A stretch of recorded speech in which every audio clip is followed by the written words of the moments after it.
He died in somebody's house. Yeah, that's everybody knows. He died in somebody's house. My boss go to pick him up. You know what that was? What? The Triads got him. Do you think so? You really do? When he left those people to do Enter the Dragon, he pissed off a lot of people, man. There are various kinds of strike. It depends on where you hit and what weapon you will be using. There is the finger jab. There is the punch. Impossible. No secret societies dare to provoke Bruce Lee to a fight at that time. Nobody dares to provoke Bruce Lee to fight. Even after nearly 5 decades since his passing at the young age of 32, Bruce Lee's legacy remains unparalleled in the world of martial arts. He's not just a benchmark, but an enduring icon against whom every martial artist from Jackie Chan to Jet Li is measured. His timeless classics like Enter the Dragon and Way of the Dragon continue to captivate audiences, serving as a wellspring of an inspiration for today's action heroes. Even Hong Kong's own Juju Chan finds herself drawn to Lee's unparalleled charisma and skill, proving that his influence transcends generations. I don't think anyone can be anything Bruce Lee because Bruce Lee is so iconic. He is the one and only.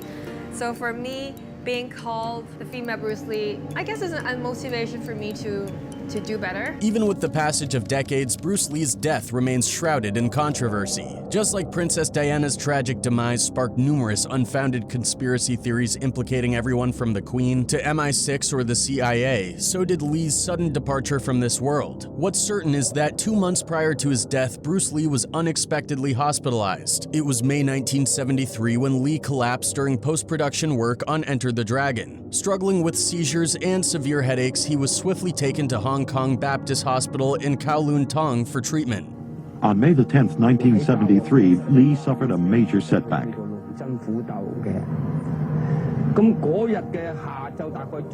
We were helping Bruce Lee duck Enter the Dragon. Diagnosed with cerebral edema, a condition where fluid accumulates around the brain causing increased pressure, Bruce Lee was promptly treated with mannitol, stabilizing his condition during his hospitalization. After a short stay, he left seemingly recovered. Despite occasional headaches post-discharge, Lee adhered to his strict diet and rigorous fitness regimen as usual. However, the same conditions recurred on the tragic day of his death, July 20th, 1973. On his fateful final day, Bruce Lee dedicated most of his time discussing the production of Game of Death, his unfinished final film that showcased his iconic yellow and black jumpsuit. Alongside producer and business partner Raymond Chow, Lee immersed himself in work before visiting the home of Taiwanese actress Betty Ting-pei. Together, they went over the script, with Chow eventually departing for dinner elsewhere. Later that evening, as Bruce Lee developed a headache, Betty Ting offered him an Equagesic, a painkiller containing aspirin and mebufotenin, a tranquilizer. Feeling tired, Lee decided to take a nap. When he didn't appear for dinner, Ting tried to wake him without success. Concerned, she called Raymond Chow back to her house, but even he couldn't rouse the star. They immediately summoned a doctor who attempted to revive Lee but tragically failed. Lee was then rushed by ambulance to Queen Elizabeth Hospital, where he was declared dead upon arrival.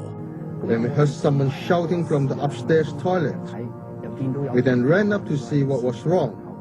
We saw a body lying outside the toilet door, and it was Bruce Lee. Bruce Lee's death at the age of 33, despite appearing incredibly healthy, left many fans skeptical about the official explanation. The autopsy concluded that Lee's passing was a result of excess fluid causing his brain to swell by 13%, leading to a dangerously high increase in pressure, ultimately proving fatal. Almost immediately, conspiracy theories began to swirl around Bruce Lee's death. Bruce Lee's early years are often surrounded by tales of his tumultuous encounters. Legend has it that after gaining fame as a child star in Hong Kong, his father sent him to Seattle to complete high school, supposedly to steer him away from trouble. While some suggest it was due to his involvement in street fights, others claim it was due to a clash with the Triads. This is what Triads boss said about Bruce Lee. Bruce never fight in the ring, but I did. However, I used to witness Bruce sparring many people. His skills were way better than me. Lee himself admitted that his martial arts journey began with a less noble aim. At 15, he sought out Wing Chun training under Ip Man because he believed it would give him an edge in street brawls. Leading a gang called the Junction Street 8 Tigers, he found himself in numerous skirmishes, but his move to the US in 1959 marked the end of this turbulent chapter. Lee's story underscores his transformation from a troubled youth using his skills for conflict to a martial artist who would later advocate for peace and self-discipline. While it's often claimed that Bruce Lee left Hong Kong due to a confrontation with a Triad member's son, recent research suggests otherwise. According to Bruce Lee biographer Matthew Pauly, Lee's siblings have refuted this tale, debunking the Triad connection. The story goes that Lee's altercation led to police involvement and threats of arrest if his violent activities persisted. Concerned about retaliation from the Triads, Lee's father then sent him to the United States for safety. How Bruce Lee died? They said it was a couple. Yeah. They said he upset it because of his success in the film industry and taking the martial arts around the world, that he upset the Triad. However, Pauly's research challenges this narrative, indicating that Lee's departure might have been less dramatic. Despite the discrepancies, it's clear that Lee's move to the States marked a turning point, leading him away from a troubled past toward a path of martial arts mastery and international fame. According to Pauly, the myth only captures part of the truth. It seems to be a highly exaggerated retelling of a real incident from 1959. The book mentions that Bruce Lee did get into a fight with a teenager whose parents held significant influence, but they weren't linked to the Triads. Pauly pointed out that involving the police does not align with typical Triad behavior. When Lee's father sent him away from Hong Kong, it wasn't just about concerns over retaliation, but also because Lee's frequent street fights were leading to legal troubles. Lee's academic performance was poor, and his movie career in Hong Kong was floundering, adding to his father's worries. A Triad is a Chinese transnational organized crime syndicate that has roots in secret societies formed during the 18th and 19th centuries, initially aimed at overthrowing the Qing Dynasty. In the 20th century, Triads were utilized by the KMT to eliminate political opponents and adversaries during the Republican era. With the establishment of the People's Republic of China and subsequent crackdowns, Triads expanded their operations in regions such as Macau, Hong Kong, Taiwan, and overseas Chinese communities. The Triad business always production company, bowling alley, that's a legal business. And for the underground business, maybe money laundry, maybe money.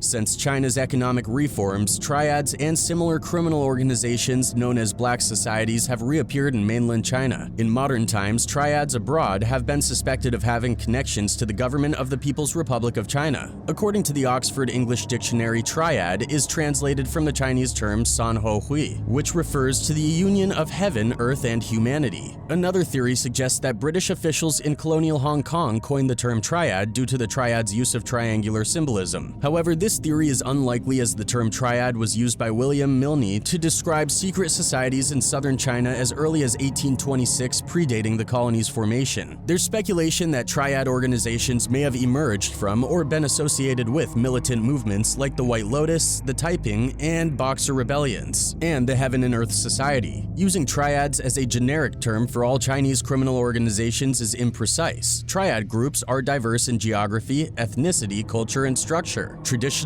organized crime groups from Hong Kong, Macau, and Taiwan are commonly referred to as triads. Criminal organizations originating from or operating in mainland China are typically termed mainland Chinese criminal groups or black societies. For 2,000 years, secret societies have been a part of Chinese culture. While most have been harmless, a few were highly sophisticated criminal enterprises. The Triad, a criminal organization, secret association, or club based in China, originated as a branch of the secret Hung Society. The Hung Society was formed with the aim of overthrowing the ruling Qing Dynasty. Triads emerged as part of an organized patriotic movement against the ethnic Manchu Qing rule, which was seen as tyrannical and foreign to the Han ethnic majority. During the late 18th and early 19th centuries, Chinese triads were deeply involved in revolutionary and underground activities aimed at undermining the corrupt and ineffective Qing government. Secret societies during the Qing Dynasty were closely linked with patriotism, often rallying under the slogan, "Oppose the Qing and restore the Ming Dynasty." Triads were also employed by the KMT during the Republican era to eliminate political opponents and target enemies. One notable group, the Green Gang, which originated as a splinter of the Hung Society, took part in the Shanghai massacre of Chinese Communist Party (CCP) members in 1927. This was a cataclysm. The imperial armies were not strong enough to withstand this.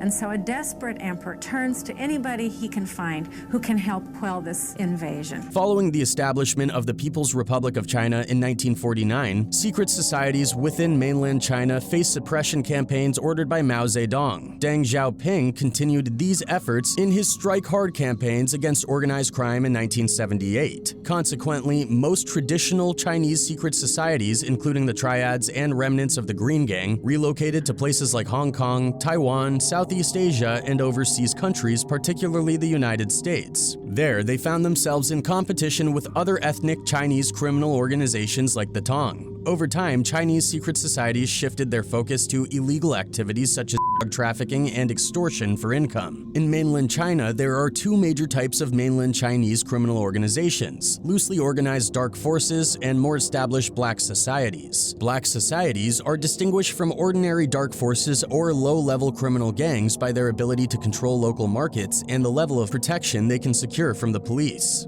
The police force were under fire for their delayed response after a suspected gang indiscriminately attacked commuters in attacks at Yuanlong MTR station on Sunday. Triads are involved in a wide range of criminal activities, including fraud, extortion, money laundering, human trafficking, and prostitution. They engage in smuggling and counterfeit goods such as music, videos, software, clothing, watches, and currency. Since the opium bans of the 19th century, Chinese criminal gangs have been deeply involved in the global illegal trade. Many triads transition from opium to heroin, produced from opium plants in the Golden Triangle, refined in China, and trafficked to North America and Europe during the 1960s and 70s. The most prominent triads involved in the international heroin trade are the 14K and the Big Circle Gang. I can tell you there's a large triad.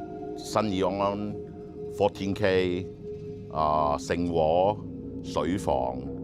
My situation is a bit special because I'm not in Hong Kong. Triads smuggle chemicals from Chinese factories to North America for the production of fentanyl and methamphetamine, and Europe for the production of MDMA. They are increasingly engaged in unlicensed cannabis cultivation in the US and traffic large quantities of ketamine. Triad figures also play a significant role in large-scale drug trafficking into Australia. Triads have emerged as the primary money for cartels in Mexico, Italy, and other regions. They are also reported to facilitate money movements for elite members of the Chinese Communist Party, CCP. According to the United States House Select Committee on Strategic Competition between the United States and the CCP, the opioid epidemic in the United States has contributed to the triads becoming the world's premier money launderers. Counterfeiting has been a long-standing activity of triads since the 1880s. In the 1960s and 70s, they were involved in counterfeiting currency, notably the Hong Kong 50-cent piece, and expensive books for the black market. With advancements in technology and improving living standards, triads have expanded into producing counterfeit goods such as watches, film VCDs and DVDs, and designer apparel including clothing and handbags. Since the 1970s, some triads have diversified their revenue streams to include legitimate businesses as turf control weakened. Like many secret societies, triads developed mechanisms for proving membership, adopted coded language, and incorporated ceremonial rites and signs of recognition. One enduring symbol still seen in many kung fu schools is the student salute, with one hand open and the other closed in a fist. This gesture symbolizes the 4 lakes and 5 oceans from Chinese creation myths, representing allegiance to the deposed Ming Dynasty. However, despite these security measures, the combat techniques remain closely guarded secrets. During the 19th century, these societies flourished alongside numerous regional warlords. Taking advantage of a weakening central authority, they expanded their operations. Eventually, they played a significant role in the downfall of the Qing Dynasty. Power struggles emerged between figures like Sun Yat-sen and Yuan Shikai. It's worth noting that Sun Yat-sen himself was associated with the Three Harmonies triad and was responsible for its security. Over several decades, the movie industry in Hong Kong ranked among the top 3 globally, and the triads had a deep involvement in it. Their influence expanded across the industry, from script choices to casting decisions and contracts. During the 1970s and 80s, the majority of films focused on themes like kung fu history, rebellion, vengeance, and betrayal, often carrying strong political, nationalistic, and conservative undertones. Action-packed movies depicted heroic monks defending temples and people against invaders, echoing traditional Chinese theater used for propaganda purposes. Before modern cinema, Chinese opera troupes served as a medium for political messaging, exemplified by the Red Boat and Grandmaster Lun Yifei of the Wing Chun School. The 1981 film Prodigal Son, directed by Sammo Hung, recounts the tragic tale of these performers. Banned from China by the communist government, the Triads made a significant comeback in the 80s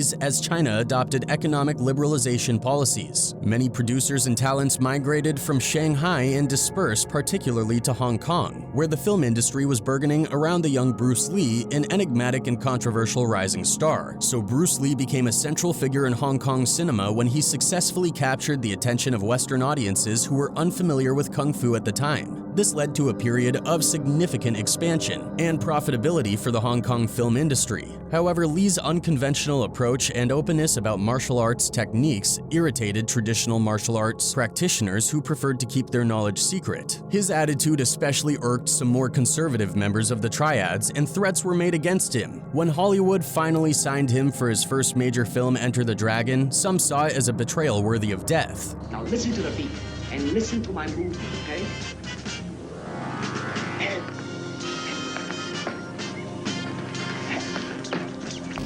Warner Brothers presents Enter the Dragon. On the set of his unfinished film, The Game of Death, Bruce Lee left for the apartment of his friend and actress Betty Ting Pei. The events that followed are now part of history. Lee complained of a migraine and took Equagesic, a painkiller. Hours later, he fell asleep and never woke up. Betty Ting Pei mentioned that Lee had been in a fight shortly before arriving at the apartment and had received a blow to the head which could have explained his migraine. Meanwhile, an anonymous call to the media claimed that Bruce Lee was dying and implicated someone named the Diabolical Cat. Rumors within the martial arts community suggested a confrontation between Lee and a Kung Fu grandmaster. During the encounter, Lee supposedly received a blow to the head, after which the master ominously declared, "My work is done and your fate is sealed, you have but a short time left." In the realm of martial arts, it's believed that the Grandmaster known as the Diabolical Cat was actually the Red Staff of the Triads. He had decided to settle the matter of Bruce Lee through martial means. The Touch of Death is an ancient technique that, when executed, can cause death either immediately or with delayed effects by applying pressure on a vital point of the body. This technique might explain the brain swelling discovered during Bruce Lee's autopsy rather than solely attributing it to the Equagesic capsule. 20 years later, tragedy struck again when Brandon Lee was fatally wounded by a real bullet mistakenly loaded into a gun during the filming of The Crow. Shortly before his death, Brandon had mentioned that he intended to investigate his father's death and knew who was responsible. Many speculate that the Triads were also involved in Brandon's death. Considering what followed, it's clear that coming to the United States was a wise decision for Bruce Lee. He opened Kung Fu schools and became a highly regarded martial arts instructor in Hollywood. While achieving recognition in movies and TV took time, his experiences in the US and his role in the Green Hornet laid the groundwork for his later success when he returned to the Hong Kong movie industry in the early 1970s. However, Lee's involvement in competitive fights, both arranged and spontaneous, added fuel to the speculation. According to Dan Inosanto, there's no doubt in my mind that if Bruce Lee had gone into pro boxing, he could easily have ranked in the top 3 in the lightweight division or junior welterweight division. One notable instance was Lee's knockout victory over 3-time champion British boxer Gary Elms during the '58 Hong Kong Inter-School Amateur Boxing Championships, where Lee utilized Wing Chun traps and precise high-low level punches. In 1959, Lee joined the Tigers of Junction Street and found himself in various street fights. One memorable altercation ended with Lee being sucker punched while removing his jacket, resulting in a fierce retaliation that left his opponent knocked out with a broken arm, prompting police intervention. This incident occurred on a Hong Kong rooftop at 10 p.m. on Wednesday, April 29, 1959. In 1962, Bruce Lee made quick work of Yuichi, a Japanese black belt in karate, knocking him out in just 11 seconds during a full-contact match in Seattle. Refereed by Jesse Glover, the bout took place at a YMCA handball court. Taki Kamura suggests the battle lasted 10 seconds, contrary to Hart's statement.